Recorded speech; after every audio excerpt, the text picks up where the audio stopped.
Bonjour, cette vidéo est une explication de comment configurer notre automate pour communiquer en Ethernet FINS via le protocole FINS et ensuite comment configurer CXProgrammer pour que ça fonctionne bien.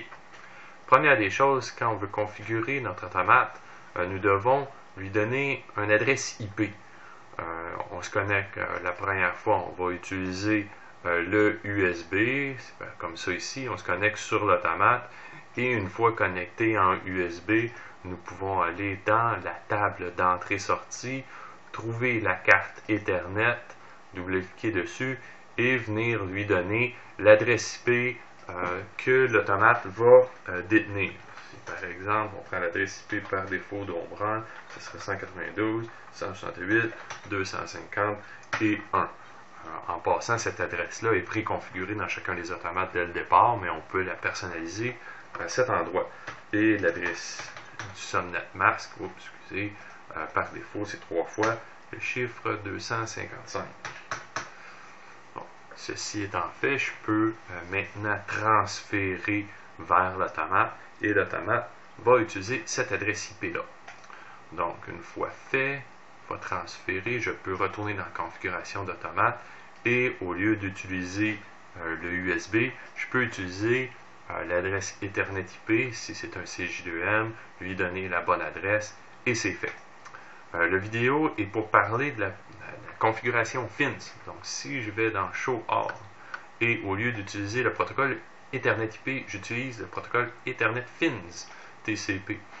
Ce protocole va être utilisé pour connecter via le web ou dans différentes autres situations. Les drivers Omron, la plupart sont faits en FINS, dont les écrans opérateurs. Dans cette configuration FINS, nous retrouvons deux onglets au lieu qu'un seul. L'onglet Driver est encore une fois l'adresse IP. Fait que si je vais être cohérent avec ce que je viens de configurer, je peux utiliser l'adresse IP que j'ai rentrée dans l'automate et dans le network, je peux laisser les valeurs par défaut 000 dans un cas très précis, dans le cas où mon ordinateur est sur le même réseau que mon automate. Je m'explique, si je vais dans programmation, dans présentation, et j'ai un réseau qui ressemble à celui-ci, ça veut dire que je suis sur le même réseau. Donc, chacune des composantes du réseau peut être identifiée que par seulement que par une adresse IP. Dans ce cas-là, je peux, dans CXProgrammer, laisser l'onglet tout à 0. 0 qui veut dire par défaut, automate local, réseau local, tout est beau, ça va se connecter. Par contre, il y a des configurations supplémentaires si on veut utiliser l'automate en tant que passerelle. Si je retourne dans ma présentation et si par exemple j'ai une configuration réseau qui ressemble à celle-ci, une topologie réseau ressemble à celle-ci. Donc dans cet exemple, j'ai trois réseaux. Le réseau jaune, qui est un réseau Ethernet, réseau 1, que j'ai donné, le réseau bleu, qui est dans l'image un réseau contrôleur link, mais qui peut être un autre réseau Ethernet, qui est souvent le cas en usine, que j'ai identifié par le réseau 2, et finalement un réseau de champ, ici c'est DeviceNet, mais ça peut être CompoNet ou autre, qui serait le réseau 3, pourvu que ce soit des réseaux qui supportent le protocole FINS comme de raison. Même les réseaux RS485, 232, tout ça aussi supportent le réseau FINS. Donc dans cette configuration, si je configure seulement, je paramètre seulement l'adresse IP, ben je vais être confiné seulement à utiliser mon réseau local. Ça veut dire quoi? Si j'ai mon PC ici et je tape l'adresse IP de mon automate, bien, je vais pouvoir rejoindre cet automate-ci ou celui-là, mais je ne serai jamais capable de rejoindre les automates des autres réseaux. Donc, dans ce cas-là, on configure le FINS. Les numéros de réseau sont arbitraires. C'est le programmeur qui décide, pourvu que ça soit cohérent. Autrement dit, pourvu que le réseau 2 soit le même paire de fils pour chacun des automates, ainsi que le réseau 1 et le réseau 3. La configuration dans l'automate des réseaux. En premier, on doit le faire avant de les insérer dans CXProgrammer pour se connecter dessus. C'est facile, le numéro nœud en premier. Le numéro nœud, sur les automates, sur les cartes d'automates, les cartes Ethernet comme celle-ci par exemple, nous avons deux interrupteurs rotatifs qui correspondent au numéro nœud. C'est simple, le numéro nœud, on le met physiquement et FINS va utiliser ce chiffre-là. Par contre, un détail à prendre en considération, Dans CXProgrammeur, la configuration automatique, ou plutôt par défaut, dit que le dernier chiffre de l'adresse IP doit être le même que le numéro de nœud fins. Bon, ça c'est vrai pour l'adressage automatique, mais si je vais dans mon IO Table, où ce que j'étais tantôt pour configurer mon adresse IP, je peux, sous l'onglet FINS-UDP, utiliser ce qu'on appelle le IP Address Table. C'est quoi? C'est qu'on va créer une table qui va faire le lien entre des numéros de nœud fins et des adresses IP différents. Quand on utilise cette table-là, c'est quand nous avons un subnet mask différent de 3 fois 255. Si par exemple, j'ai un subnet mask de 255.255.0.0, dans ce cas-là, le numéro de nœud IP devient le 251. Et le numéro de nœud fins ne peut pas être 250.1. Donc, nous devons faire une table qui fait le lien entre l'adresse IP et le numéro fins. Encore une fois, où ce qu'on fait cette table-là, c'est ici. On met à IP Address Table et nous venons insérer le numéro de nœud fins qu'on configure en façade de la carte et l'adresse IP.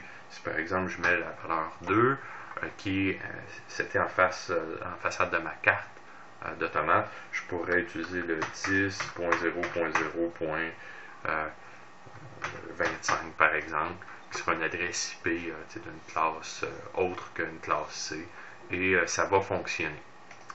Bon, si on veut laisser ça simple, on se laisse en mode automatique, on utilise le subnet mask 255, et le dernier chiffre va correspondre à notre nœud fins qu'on a paramétré, et on n'aura aucune erreur. Donc, si je retourne dans ma présentation, mon réseau exemple, je remonte, où suis-je? Ici, je monte ici. Maintenant, on a vu comment configurer le numéro de nœud en face de la carte. Maintenant, comment configurer le numéro de réseau? Le numéro de réseau, comme j'ai dit tantôt, c'est un numéro arbitraire choisi par le programmeur. Pour ce faire, nous devons utiliser le logiciel CX Integrator qui vient avec la suite de CX1. Excusez, je vais juste fermer la fenêtre que j'avais déjà ouverte. Donc, CX Integrator peut se partir indépendamment. On peut aussi dans CXProgrammeur, juste une petite parenthèse comme ça, je vais dans CXProgrammeur, si je vais dans Tool et je choisis l'option Network Settings, CX Integrator va automatiquement démarrer. Moi, je l'ai déjà démarré, je m'en viens ici. Je peux me connecter à l'automate. Une fois connecté à l'automate, je peux aller dans le menu Tool et partir de la deuxième option qui est Start Routing Table. Start Routing Table, c'est la configuration de l'automate en tant que passerelle. Dans cette configuration-là, j'ai 3 vues possibles, la principale, la vue d'ensemble et la table. C'est 3 fois la même chose dans des vues différentes. Ma préférée, c'est la vue table. Cette vue-là se divise en deux, les réseaux locaux et les réseaux à distance. Les réseaux locaux sont les réseaux qui sont connectés physiquement en automate, et les réseaux à distance, c'est les réseaux accessibles qui ne sont pas connectés directement à l'automate. Je m'explique, si je retourne dans mon exemple ici, l'automate que j'entoure présentement a 2 réseaux locaux, le réseau bleu et le réseau jaune, mais si je veux que cet automate ait accès au réseau vert, ça va devenir un réseau à distance et je dois lui donner le chemin d'accès qui est via le réseau bleu et l'automate qui est le nœud 3 du réseau bleu. Donc, si je retourne dans la configuration maintenant, dans CX Integrator, si je prends toujours l'exemple de mon automate, je vais mettre comme ça ici. Oups, excusez. Bon, je vais me placer comme ça ici. Réseau, mettre dans. Excusez, je vais juste me tasser, mais ça pourra fonctionner. Bon, je vais me mettre comme ça ici. Donc, les réseaux locaux de cet automate-ci, j'en ai 2. J'ai le réseau 1 qui est le réseau jaune et le réseau 2 qui est le réseau bleu. Donc, je vais marquer 1 et 2 ici, qui sont mes réseaux locaux branchés dessus sur cet automate-là. La première colonne, qui est le Special IO Unit, le unit fait référence à une configuration physique. Si je retourne dans ma présentation, je vais voir ma carte. On avait tantôt 2 interrupteurs rotatifs, qui est le numéro de nœud, fins, et l'autre interrupteur rotatif, qui est le numéro d'unité.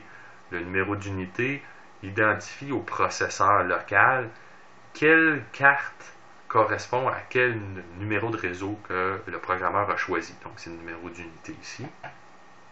Donc, je dois répéter ce numéro d'unité-là dans ma configuration ici. Donc, si j'ai deux cartes réseau, par exemple, je ne peux pas avoir deux cartes réseau avec le même numéro d'unité. Je fais juste identifier lequel est mon réseau 1, lequel est mon réseau 2. Je ne suis pas obligé d'utiliser les mêmes chiffres comme de raison. L'autre chose, maintenant, le réseau à distance à configurer. Si je retourne dans mon exemple ici, mon réseau à distance est mon réseau 3 par rapport à mon automate qui est ici.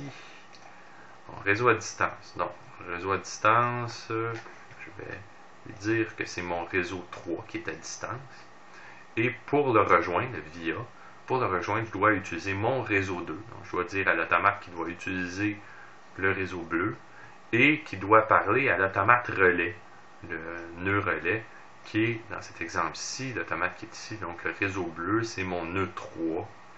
Donc, je dois parler au nœud 3 de mon réseau 2 pour pouvoir atteindre le réseau 3.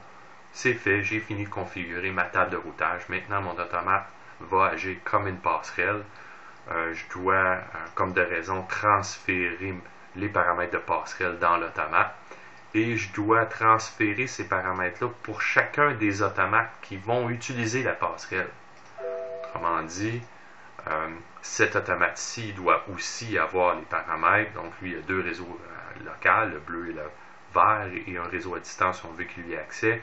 Et l'automate ici, si on veut être capable d'y accéder, lui doit avoir une configuration de un réseau local et deux réseaux à distance. Fait que, une fois ceci tout configuré dans les automates, le numéro de nœud et le numéro de réseau, je peux retourner dans CXProgrammeur pour me connecter maintenant. Si j'utilise un réseau Ethernet Fins, je dois en premier donner l'adresse IP de mon premier automate à qui je dois parler. Et dans mon deuxième onglet, c'est les nœuds fins.